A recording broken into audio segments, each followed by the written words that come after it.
প্রথমে জানিয়ে রাখি আজ আমি আলু কাবলি বানাচ্ছি। তো তার জন্য 3টে শুকনো লঙ্কা, 1 চামচ জিরে, 1 চামচ ধনে আর একটু মৌরি আর কিছুটা লবণ ভালো করে লাল লাল করে ভেজে নিয়েছি।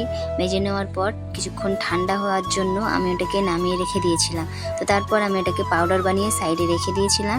তো এখানে আমি শসা, লঙ্কা, পেঁয়াজ সব কিছু ঝিরিঝিরি করে কেটে নিয়েছি। তার সাথে সাথে কিছুটা ছোলা, কিছুটা মটরও নিয়ে নিয়েছিলাম। তো আমি এখানটায় ছোলা, মটর আর একটা আলু আগেই সেদ্ধ করে রেখে দিয়েছিলাম। তো তারপর আমি এখানটায় সব কিছু একে একে দিয়ে দিচ্ছি।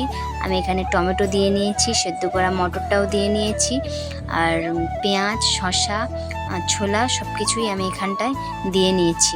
তারপর আমি কিন্তু শুধু এখানটায় লঙ্কাটা ইউজ করিনি, কারণ আমার ছোট বাচ্চা রয়েছে, তো তাই জন্য আমি এখানে লঙ্কাটা ইউজ করিনি। আর আমি যে পাউডারটা করে রেখেছিলাম সেই পাউডারটাও আমি এখানে দিয়ে নিলাম। দিয়ে নেওয়ার পর কিছুটা মিক্স করে নিয়েছি। তারপর কিছুটা লবণ দিয়ে ভালো করে মিক্স করে নিয়েছি। আর এখানে সবাই বলতেই পারে যে মশলাটায় তো লঙ্কা রয়েছে, তাই জন্য আমি আগে থেকেই বলে দিচ্ছি যে মশলাটা করার সময় আমি কিন্তু লঙ্কাটা দিইনি, পরে লঙ্কাটা দিয়েছিলাম। তারপর আমি আমার বাচ্চার জন্য কিছুটা তুলে নিয়ে রেখে দিয়েছিলাম।